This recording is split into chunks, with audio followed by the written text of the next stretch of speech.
নমস্কার বন্ধুরা, সবরের রকমারিতে আপনাদের সবাইকে স্বাগত। গুড় দিয়ে নানা রকমভাবে আপনারা আমের আচার তো বানিয়ে খেয়েছেন। আজকে আমি চিনি দিয়ে আপনাদেরকে আমের আচার বানিয়ে দেখাবো এবং এটি অনেক দিন পর্যন্ত সংরক্ষণ করেও আপনারা খেতে পারেন। কোন মশলা দিলে এটির স্বাদ অনেক গুণ বেড়ে যাবে এবং আরও ফ্লেভারফুল হবে সেটিও আপনাদেরকে দেখাবো। তো চলুন রেসিপিটি বানানোর পদ্ধতিটি শুরু করা যাক। আজকে রেসিপিটা বানানোর জন্য প্রথমে আমি একটা মশলা বানিয়ে নেব। গ্যাসে প্যান বসিয়ে তার মধ্যে 1 চামচ ধনে, 1 চামচ মৌরি, 1 চামচ জিরে আর এর মধ্যে দিয়ে দিচ্ছি 1 চামচ কালো সর্ষে।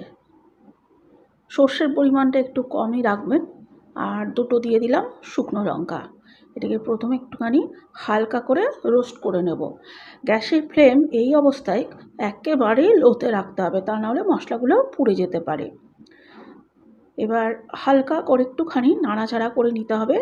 বেশ সুন্দর একটা সুগন্ধ ছাড়তে আরম্ভ করলে গ্যাসের ফ্লেমটা অফ করে একটুখানি রেখে তারপর একটা পাত্রের মধ্যে ঢেলে নেবেন।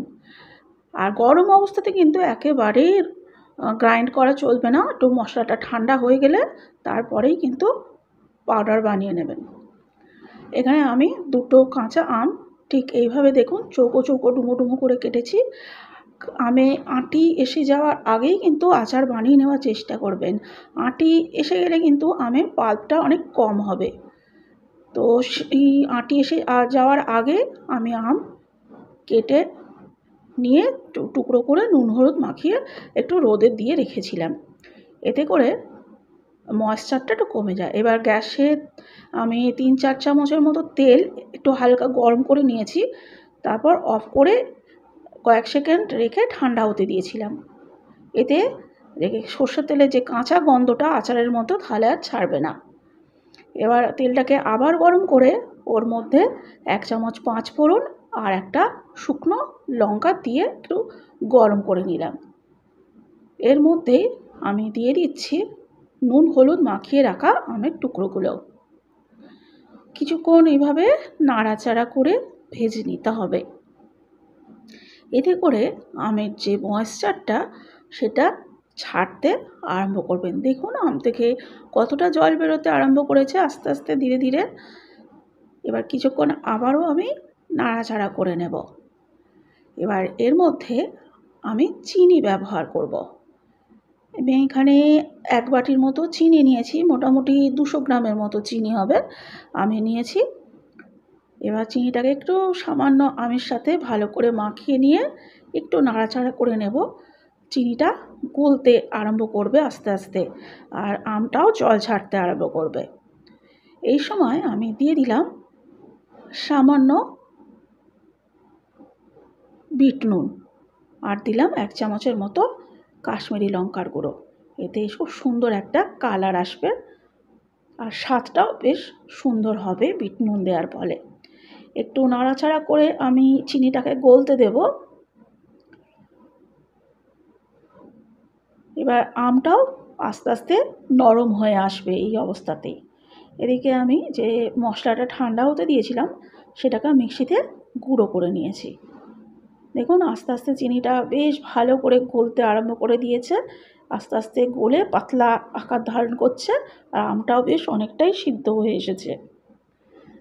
এই সময় আমি যে মশলাটা গুঁড়ো করে রেখেছিলাম সেটা আমের মধ্যে অ্যাড করে দেব।